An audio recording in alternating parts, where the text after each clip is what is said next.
السلام علیکم friends, welcome to کتاب نگری یوٹیوب چینل کتابوں کی نگری میں خوش آمدید۔ میں ہوں آپ کی ہوسٹ اقرا یاسین اور آج میں آپ کے لیے لے کر آئی ہوں عائشہ گل کے قلم سے تحریر کردہ ناول طلسمی یاقوت کے ایپیسوڈ نمبر 25 کو لے کر۔ اس ایپیسوڈ کو سٹارٹ کرنے سے پہلے اب جلدی سے کر لیجئے چینل کو سبسکرائب، ویڈیو کو لائک اور کلک کر لیجئے بیل آئیکن کو۔ اب آتے ہیں ایپیسوڈ کی جانب۔ دونوں ایک دوسرے کا ہاتھ پکڑے سنبھل کر قدم اٹھا رہی تھی، جبکہ دونوں کا دوسرا ہاتھ خلا میں اٹھا انہیں اندیکھی چیزوں سے بچانے کا سہارا بنا ہوا تھا۔ یہ تھوڑا سا ہی راستہ تھا، اسے بنا کسی چیز کی رکاوٹ کے پار کرنے کے بعد وہ دونوں سرنگ میں داخل ہو چکی تھی۔ شانفہ آگے تھی جبکہ زنجبیل پیچھے۔ اسے سرنگ کا وہ سفر یاد آ گیا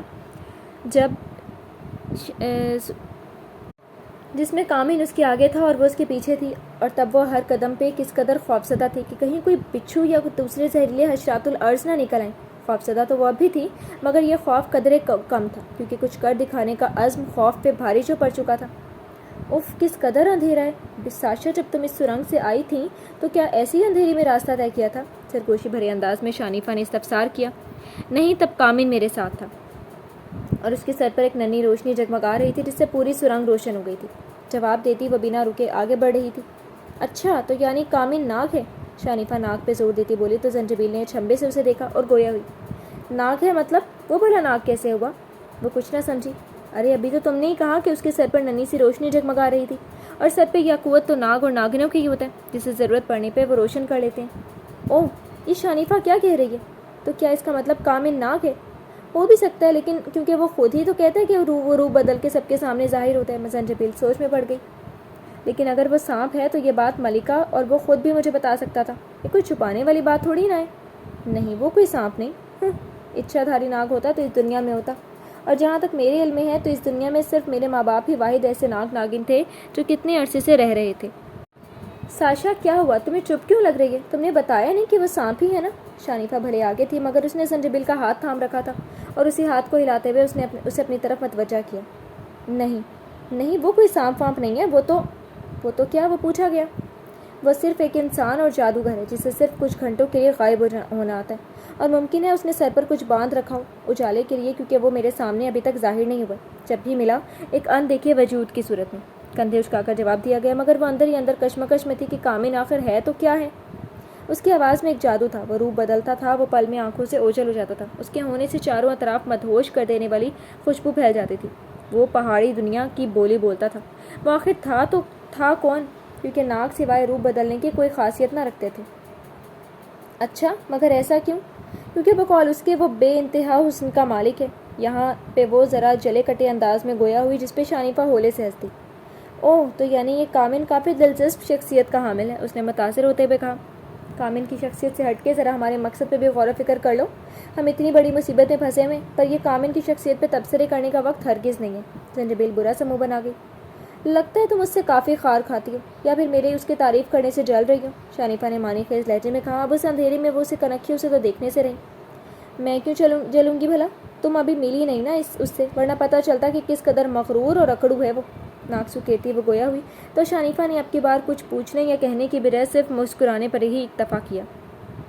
چند منٹ مزید گزرے اور انہیں سرنگ میں ہلکی ہلکی روشنی دکھائی دی تو دونوں کے چہرے یوں تھے گویا عرصے سے ترس گئی ہوں اس روشنی کو دیکھنے کے لیے۔ اب ہمیں یہاں بہت احتیاط سے جانا ہوگا، پہلے میں باہر نکلوں گی تاکہ باہر کے حالات کا دیکھ سکوں۔ یہ کہتی شانفہ آگے بڑھی اور سرنگ کے دہانے پر پہنچ کر دونوں ہاتھ بلند کیے اور ایک چست لگا کر دہانے کو تھام لیا۔ یوں تو وہ خود ہی باہر نکل سکتی تھی، مگر وقت کے بچاؤ اور اس کی مزید آسانی کے لیے زنجبیل نے اس کے دونوں پاؤں اپنے کندھے پر رکھ لیے۔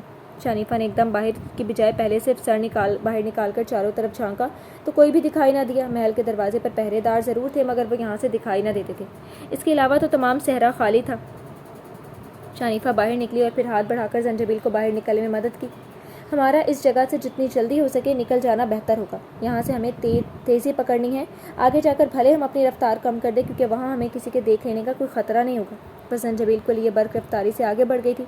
پورا صحرا سنہری دنیا بنا ہوا تھا اور گویا ایک آگ میں جل رہا تھا، مگر ایسا صرف زنجبیل کو محسوس ہو رہا تھا۔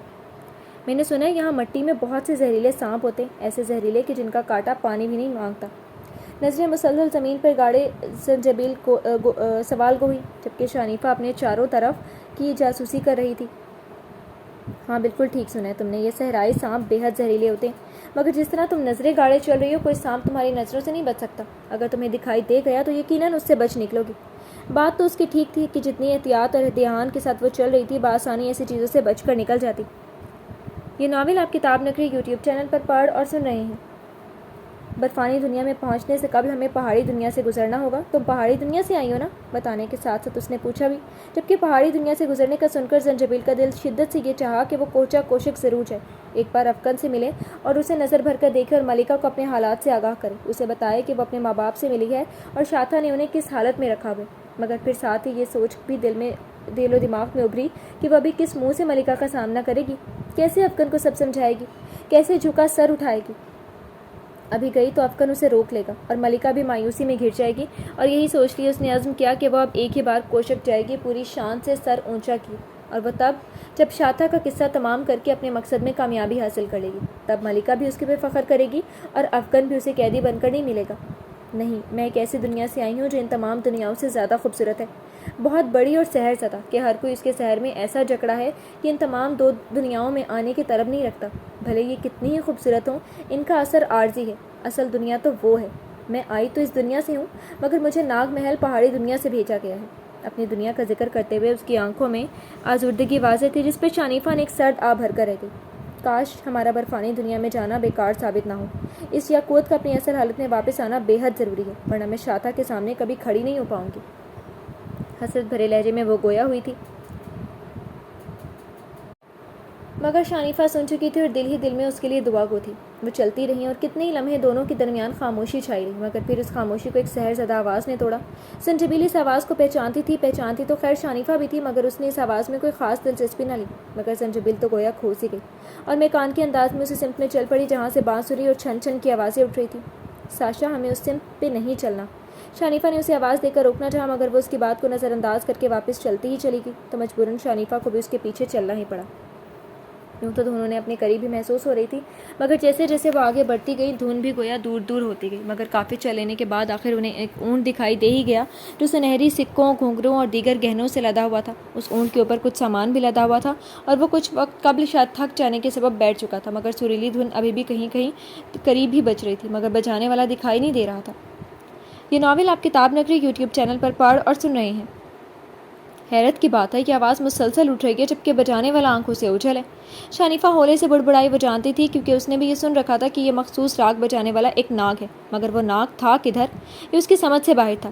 یہ شنہا بانسری کی آواز ہے۔ یہاں ایک ناگ ہے جو انسانی روپ میں صرف رات کو ظاہر ہوتا ہے اور اونٹ پہ سوار ہو کر شنہا پہ کامود ایک راگ کا نام کی میٹھی دھن بجاتا ہے، جس سے صحرا کے کئی ناگ اور سانپ مدہوش سے ہو جاتے ہیں۔ اس ناگ کو اس شہنا اور اس کامود کی دھن سے عشق ہے۔ زنجبیل کے کانوں میں کامن کی کہی بات گونجی، مگر وہ بھی یہ سمجھنے سے قاصر تھی کہ اگر وہ ناگ اپنے انسانی روپ میں صرف رات میں ظاہر ہوتا ہے تو ابھی کے راگ کیسے بجا سکتا ہے؟ انسان تو کیا یہاں ناگ تک دکھائی نہیں دے رہا تھا۔ مگر چند لمحوں بعد دھن بھی آہستہ ہوتی ہوتی ختم ہو چکی تھی۔ زنجبیل کا سحر مکمل طور پر ٹوٹ چکا تھا۔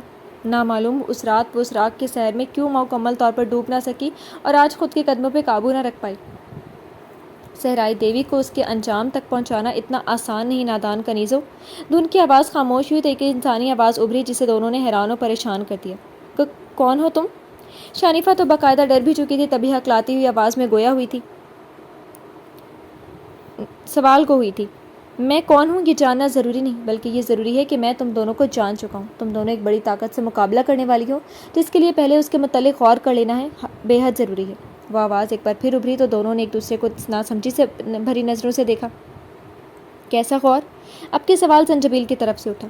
یہی کہ ہر طاقتور کی بھی ایک کمزوری ہوتی ہے، بس اس کمزوری کو ڈھونڈنا ہوتا ہے، پھر مقابلہ کرنا آسان ہو جاتا ہے، نہیں تو باسی طاقتور ہی لیتا ہے۔ اب تم دونوں کو پہلے دیکھنا ہے کہ صحرائی دیوی کو آخر کون سی ایسی کمزوری ہے جو اس کے موت کے لیے آسانی کا سبب بن سکتی ہے، کیونکہ اگر تم دونوں وہ کمزوری پکڑ گئیں تو منزل پانے سے تم دونوں کو کوئی نہیں روک سکتا۔ اس کی آواز بہت گمبھیر اور جادوئی تھی، وہ بولتا تھا تو یوں لگتا تھا جیسے اس کے ہر لفظ کے ساتھ کوئی سریلا راگ بجتا ہو جو اس کی آواز میں مزید خوبصورتی پیدا کر دیتا ہو۔ لیکن آخر وہ ان کا مقصد کیسے جانتا تھا اور انہیں مشورے کیوں دے رہا تھا؟ اور یہی بات زنجبیل نے پوچھ بھی لی۔ میں آپ کی بات سے متفق ہوں، مگر آپ آخر یہ کیسے جانتے ہیں کہ ہم کیا چاہتی ہیں اور ہمارے مددگار کیوں بننا چاہ رہے ہیں؟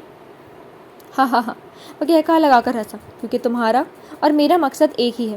اگر تم دونوں اسے ختم کرنے میں کامیاب ہو جاتی ہو تو گویا میں بھی اپنے مقصد میں کامیاب ہو گیا، اس لیے مشورے دے رہا ہوں۔ میں اس کی کمزوری جانتا ہوں، مگر جانتا ہوں کہ تم دونوں یہ جنگ لڑو چاہتا ہوں کہ تم دونوں کی جنگ لڑو، خود تلاشو اس کے راز، اس کی کمزوری، اس کو مات دینے کے طریقے، کیونکہ اگر اپنے بلبوتے پر ایسا کرو گی تو ہی عقلمند بہادر کہلاؤ گی، سمجھی؟ کیا شینی لہجہ تھا! اگر ایسا ہے تو آپ خود ہی ایسے بہادر کیوں نہیں بن جاتے، کیونکہ اسے کیسے مات دینی ہے یہ بھی آپ جانتے ہیں۔ ایک ابرو اچکا کر زنجبیل نے استفسار کیا۔ میں اگر اسے مات دے سکتا ہوتا تو یہاں صحرا میں شہنا نہ بجاتے پھرتا۔ میں جس دن ناگ محل میں داخل ہو گیا اپنی ساری طاقتیں گوا دوں گا اور ایک عام انسان بن جاؤں گا، اور ایک عام انسان صرف اس وقت صحرائی دیوی کو مات دے سکتا ہے جب وہ اس کے مقابلے میں خاص چیز رکھتا، اور وہ خاص چیز ہے تمہارے گلے میں جھولتا یاقوت۔ اس بات پر زنجبیل نے فوراً سے قبل اپنی گردن کی طرف دیکھا جہاں صرف تھوڑی سی چین ہی دکھائی دے رہی تھی۔ حیرت تھی کہ اسے زنجبیل کے یاقوت کا کیسے علم ہوا۔ آپ یہ سب کیسے جانتے ہیں، اور خاص کر ہمارے بارے میں؟ وہ کہ وہ ناگ نامی انسان اسے دکھائی نہیں دے رہا تھا، مگر پھر بھی اس نے شکی نگاہیں لیے پوچھا، جبکہ شانفہ مسلسل خاموشی کی نظر ہو چکی تھی۔ یہ بھی جاننا ضروری نہیں ہے۔ ہاں، تم دونوں یاقوت کو لیے برفانی دنیا میں جا رہی ہو، اور کس لیے جا رہی ہو یہ تو میں اپنے کانوں سے سن چکا ہوں۔ تم دونوں وہاں اس طرح گئیں تو برف کا مجسمہ بن جاؤ گی، اس لیے بہتر ہے کہ یہ لباس اور چادریں اٹھا لو۔ میں تو یہ سمجھنے سے قاصر ہوں کہ تم دونوں بنا انتظام کے کیسے چل پڑی۔ دونوں نے بیک وقت اونٹ پہ لدے سامان کی جانب نظر ڈالی۔ چند لمحے سامان اور پھر ایک دوسرے کو دیکھنے کے بعد وہ آگے بڑھیں اور سامان اٹھا کر دیکھنے لگی، جن میں 2 پیروں کو چھوتی ٹوکرے کے مانند موٹی موٹی جرسیاں تھیں، یعنی ہوڈ والی لانگ جرسیاں، اور 2 موٹی چادریں تھیں۔ یہ ان کے لیے واقعی بہت کارآمد تھی۔ یہ تو ان کے ذہن سے یکسر نکل چکا تھا کہ وہاں موٹے گرم لباس کی شدت سے ضرورت پڑے گی۔ جن حالات میں وہ قید سے نکلی تھیں ذہن میں ہوتا تو بھی انتظام نہ کر پاتی۔ اس سب کے لیے میں آپ کی بہت مشکور ہوں، ہمارے لیے دعا کیجیے گا۔ ہمارے پاس زیادہ وقت نہیں ہے، ہمیں آگے بڑھنا ہوگا۔ سامان لیے وہ جانے کو تیار کھڑی تھی۔ میں دعا کو ہوں کہ ہم دوبارہ ملیں تو یہ بات نہ کریں کہ دیوی کو مات کیسے دینی ہے، بلکہ یہ بات کریں کہ اسے مات کس طرح دی گئی، کس طرح اسے جھنجھوڑ کے رکھ دیا گیا، کس طرح اس کا نام صحرائی مٹی سے دھول کی طرح اڑا دیا گیا۔ اس بات پر وہ دونوں مسکرا اٹھیں اور آگے بڑھ گئیں۔ یہ ناول آپ کتاب نگری یوٹیوب چینل پر پڑھ اور سن رہے ہیں۔ جس وقت وہ ناگ محل سے نکلی اس وقت سورج ان کے سروں پر تھا، مگر اب سرکتا سرکتا نیچے کو آ رہا تھا، اور گرمی کی شدت میں بھی خاطر خواہ کمی محسوس ہو رہی تھی، جس کا مطلب تھا کہ ان کے اور پہاڑی دنیا میں بس تھوڑا سا ہی فاصلہ رہ گیا تھا، اور وہ یہ نہ صرف محسوس کر سکتی تھی بلکہ کچھ دیکھ بھی سکتی تھی، کیونکہ سروں کے اوپر محسوس ہوتے پہاڑ انہیں دور سے خوش آمدید کہہ رہے تھے۔ اف، یہ سب کتنا خوبصورت ہے! رنگ رنگ برنگے پھول، یہ سبزہ مکمل، یہ پہاڑ، یہ بہتا پانی۔ جب وہ مکمل طور پر پہاڑی دنیا میں داخل ہو چکی تو شانفہ تعریف کیے بغیر نہ رہ سکی۔ کتنی حسین دنیا ہے یہ، ہریالی سے ڈھکی، اور ایک ہماری دنیا ہے، ہر جگہ بس مٹی ہی مٹی۔ اس نے ناک چڑھائی۔ مگر یہاں کا تو موسم بھی کتنا مختلف ہے، مجھے تو سردی لگنے لگی ہے۔ اس نے چادر کھولتے ہوئے اسے اپنے کندھے پہ ڈال لیا اور گھوم گھوم کر چاروں طرف کے نظارے کو دیکھنے لگی، مگر اس کی باتوں سے بے نیاز کھڑی زنجبیل کی نظریں تو کہیں اور ہی ٹکی تھیں، وہ جگہ جہاں اس کا شہزادہ قید تھا۔ ہاں، وہ کوچہ کوشک کو دیکھ رہی تھی، جو سب سے بڑی پہاڑی پہ زیر تعمیر تھا، اور وہ واحد تھا جو کسی بھی جگہ کھڑے ہو جانے پر نظر آتا تھا۔ دیکھنے میں وہ کتنا قریب محسوس ہو رہا تھا، مگر وہ جانتی تھی کہ اگر اس کی طرف بڑھنے لگی تو رات ہو جائے گی، اس لیے اگر وہ جانا چاہتی بھی تو نہ جا پاتی، کہ اس کے پاس وقت ہی کی تو کمی تھی۔ تم کہاں کھو گئی ہو ساشا، آگے نہیں بڑھنا، شام ہونے کو ہے۔ شانفہ نے اس کے کندھے پر ہاتھ رکھا تو وہ چونکی اور سر ہلاتی اس کے قدموں سے قدم ملانے لگی۔ کوئی 10 منٹ کا ہی فاصلہ طے کیا تھا کہ انہیں 3 ننھی لڑکیاں دکھائی تھیں۔ کتنی پیاری ہیں یہ، بالکل شہزادیوں کی طرح، اور ان کا لباس بھی کس قدر خوبصورت ہے۔ مگر یہ کیا کر رہی ہیں؟ تینوں لڑکیوں کو زمین پر گھٹنوں کے بل بیٹھے دیکھ کر کچھ کرتا دیکھ کر وہ بولی تو زنجبیل نے لاعلمی سے کندھے اچکا دیے۔ سنو پیاری لڑکیوں، تم تینوں کیا کر رہی ہو؟ اس نے آگے بڑھ کر پوچھ بھی لیا، جس پر وہ تینوں چونکتی اور بیک وقت کھڑی ہو گئی اور سوالیہ نظریں لیے ان دونوں اجنبی لڑکیوں کو دیکھنے لگی۔ ہم پودوں کے لیے مٹی میں بیج ڈال رہی تھی۔ اور آپ لوگ کون ہیں؟ میں ساشا ہوں، اور یہ شانفہ۔ اور تم تینوں کا کیا نام ہے؟ میں کہین ہوں۔ سفید لباس والی بچی نے سب سے پہلے اپنا نام کو بتایا، جس کے گال پر بولنے کے دوران ڈمپل پڑتا تھا۔ میں کجلا ہوں۔ سرخ لباس میں ملبوس کجلا بھری آنکھوں والی نے شرماتے ہوئے اپنا نام بتایا۔ اور میرا نام کہکشاں ہے۔ آسمانی رنگ کے لباس پر لگے ننھے ستاروں والی لڑکی واقعی کہکشاں تھی۔ آپ دونوں کہاں سے آئی ہو؟ جواب دینے کے بعد اب کہ انہوں نے اشتیاق بھری نگاہوں سے تکتے ہوئے پوچھا، کیونکہ یہ دونوں لڑکیاں انہیں بہت پیاری لگ رہی تھیں، خاص کر زنجبیل، اور ان کا لباس انہیں اس دنیا کا معلوم نہیں ہو رہا تھا۔ ہم بہت دور سے آئے ہیں، زنجبیل نے ہولے سے جواب دیا کہ ان تینوں کو بمشکل سنائی دیا۔ ویسے وہ انکل بھی دور سے آئے تھے نا، کتنے پیارے تھے، وہ دوبارہ آئے تو میں ان سے بہت ساری باتیں کروں گی، کہین نے کجلا سے کہا۔ یوں تو وہ آپس میں یہ بات کر رہی تھی، مگر زنجبیل نے ان کی بات سے ٹھٹکی۔ کس انکل کی بات کر رہی ہو تم؟ زنجبیل کہین سے سوال گو ہوئی۔ کل ایک انکل آئے تھے، بہت پیارے، اور باتیں بھی بہت پیاری کرتے تھے، کہہ رہے تھے کہ میں بہت دور سے آیا ہوں یہاں کی خوبصورتی دیکھنے۔ ان کا لباس بھی آپ کی طرح بہت مختلف اور پیارا تھا۔ انہوں نے ہمارے ساتھ بیج بھی ڈالے۔ ویسے کیا آپ بھی یہاں کی خوبصورتی دیکھنے آئی ہیں؟ کہین نے بتانے کے ساتھ سوال کیا، جبکہ زنجبیل سوچوں میں گر گئی کہ کیا وہ افغان تھا؟ اگر تھا تو وہ کوشک سے باہر بھلا کیسے آ سکتا ہے؟ اگر وہ کوشک سے باہر آیا تھا تو اس نے صحرائی دنیا کا رخ کیوں نہیں کیا؟ وہ سوال تھے جن کا جواب زنجبیل کے پاس کوئی نہیں تھا۔ یہ ناول آپ کتاب نگری یوٹیوب چینل پر پڑھ اور سن رہے ہیں۔ ہاں یہی سمجھ لو، اسے چپ کھڑا دیکھ کر شانفہ نے جواب دیا۔ ان کے ساتھ ملکہ کی کوئی کنیز بھی تھی، تو وہ شاید ملکہ کے مہمان تھے۔ کیا آپ بھی ان کی طرح ہمارے ساتھ ایک ایک بیج ڈالیں گی؟ کہیں ان کی اس بات سے کوئی شک باقی نہ رہا تھا کہ وہ افغان ہی تھا، تو کیا ملکہ نے اسے محل سے باہر نکلنے کی اجازت دے دی؟ اوہ، ملکہ نے اسے کوشک میں قید سے آزاد کیا بھی تو کب، جب میں یہاں بیٹھی تھی ہی نہیں۔ میں جی بھر کر دیکھتی اسے اس آزاد کھلی فضا میں، اس بہتے پانی کو چھوتے ہوئے، اس مٹی میں بیج ڈالتے ہوئے، ان پھولوں کو چھوتے ہوئے۔ مجھ سے تو اس سے جب بھی ملوایا بس قیدی کے طور پر ہی ملوایا گیا۔ خیر آزاد فضا میں دیکھ بھی لیتی تو بھی یہ ماننا پڑتا کہ بھلے وہ کوشک سے باہر ہے مگر پھر بھی پہاڑوں کی قید میں ہی ہے۔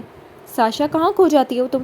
چلو نا ایک ایک بیج ڈالتے ہیں، مجھے تو یہ کام بہت دلچسپ لگ رہا ہے۔ شانفہ نے اس کا ہاتھ کھینچ کر اسے نیچے بٹھایا تو نہ چاہتے ہوئے بھی وہ ہاتھوں سے مٹی ہٹا کر بیج ڈالنے کے بعد اسے دوبارہ برابر کرنا پڑا۔ اس کے بعد برتن میں موجود پانی اس پہ بہانے کے بعد اس سے ہاتھ دھوتی وہ اٹھ کھڑی ہوئی۔ پتہ ہے ہمارے پاس سے جو بھی گزرتا ہے ہم اس سے ضرور پوچھتے ہیں کہ کیا وہ اس نیک کام میں اپنا حصہ ڈالنا پسند کریں گے، اور آج تک کسی نے انکار نہیں کیا۔ یہاں کے لوگوں کو پودے لگانے کا بہت شوق ہے، تبھی تو ہر طرف رنگ برنگے پھولوں کے بھرمار ہے۔ یہاں ہم کبھی کبھی آتی ہیں، ہم اگر تالاب پہ ہم روز جاتی ہیں، وہ یہاں سے کافی آگے ہے، مگر اب وہاں کافی زیادہ بیج ڈالے جا چکے ہیں، تو اب ہم مختلف جگہوں پہ ڈالیں گے۔ کہکشاں اپنے انہی پودوں کے شوق کے متعلق آگاہ کرنے لگی۔ وہ بھی کچھ اور بھی بولنا چاہتی تھی مگر شانفہ نے روک دیا۔ تم تینوں بہت پیاری ہو، ہم اور بھی باتیں کرتے مگر ابھی ہمیں بہت لمبا سفر طے کرنا ہے، اس لیے ہمیں جانا ہوگا۔ زنجبیل کا ایک لمحے کے لیے دل کیا کہ وہ ان سے پوچھے کہ اس کا افغان کیسا لگ رہا تھا، کیا وہ اداس تھا؟ اس کا دل بس افغان میں ہی اٹک گیا تھا، مگر اگلے ہی لمحے وہ اپنی بے چینی اور تڑپ پر قابو پاتی بولی، ننھی پریو، تم سے مل کر بہت اچھا لگا، مگر جیسے کہ میری دوست نے کہا کہ ہمیں بہت لمبا سفر کرنا ہے تو ہمیں اب جانا پڑے گا۔ ہمیں بھی آپ دونوں سے مل کر اچھا لگا، خاص کر آپ سے، آپ بہت پیاری ہیں۔ وہ تینوں ہی بول اٹھیں۔ اپنی تعریف پر زنجبیل صرف مسکرا کر رہ گئی، جبکہ شانفہ منہ بسورتی بولی، یہ کیا بات ہوئی؟ صرف یہی پیاری ہیں، میں پیاری نہیں کیا؟ شانفہ کی اس بات پر زنجبیل ہنس پڑی، جبکہ وہ تینوں جھیمتی ہوئی بولی، ہمارے کہنے کا مقصد یہ نہیں تھا، آپ بھی بہت پیاری ہیں۔ انہیں کیا معلوم تھا کہ وہ برا ہی منا جائے گی۔ ارے شرمندہ ہونے کی ضرورت نہیں، میں تو مذاق کر رہی تھی، تم لوگ بہت اچھا کام کرتی ہو، ایسے ہی بیج ڈالتی رہو، دیکھنا ایک دن یہ بیج ننھے پودوں سے ہوتے ہوئے قداور درختوں میں تبدیل ہو جائیں گے، اور پھر ان درختوں سے پھل اور چھاؤں حاصل کرنے والے اسے لگانے والے کو دعائیں دیا کریں گے۔ باری باری تینوں کے گال چھوتے ہوئے شانفہ نے بہت پیاری باتیں کہی تھی، جس پہ تینوں کھل کے مسکرائی تھی۔ ہاتھ ہلا کر دونوں کو الوداع کہتی وہ تیزی سے آگے بڑھ گئی، کیونکہ اب انہوں نے تیز تیز قدم اٹھانے تھے۔ زنجبیل چاہ کر بھی کوشک سے پیچھا نہیں چھڑا پا رہی تھی، کیونکہ اسے محسوس ہو رہا تھا جیسے وہ آگے بڑھتی جا رہی ہے، کوشک بھی اس کے ساتھ ساتھ ہی چلتا جا رہا ہے۔ اف، میری تو سردی میں اضافہ ہوتا جا رہا ہے، کیا تمہیں سردی نہیں لگ رہی؟ چادر کو مضبوطی سے خود سے جوڑتی شانفہ نے استفسار کیا۔ میں نے تو شکر کیا کہ اس صحرائی گرمی کے عذاب سے میری جان چھوٹی، یہ تھوڑی تھوڑی سردی مجھے اچھی لگ رہی ہے۔ زنجبیل کی بات پر اسے بالکل حیرت نہ ہوئی، کیونکہ وہ جانتی تھی کہ دونوں الگ الگ دنیاؤں کی باسی ہیں اور اسے دنیا کے موسم کی عادی ہیں۔ شانفہ باتیں کرتی رہی، جبکہ زنجبیل حسرت سے پلٹ پلٹ کر کوشک کو دیکھتی رہی، کیونکہ اب وہ اس سے کافی دور ہوتا جا رہا تھا، جس کا مطلب تھا کہ وہ برفانی دنیا کے قریب ہوتی جا رہی ہیں۔ جی تو فرینڈز، کیسے لگی آپ کو آج کے ایپیسوڈ؟ کمنٹ سیکشن میں ضرور بتائیے گا۔ پھر حاضر ہوں گے ناول کے نیکسٹ ایپیسوڈ کے ساتھ، تب تک کے لیے اجازت دیجیے، شکریہ۔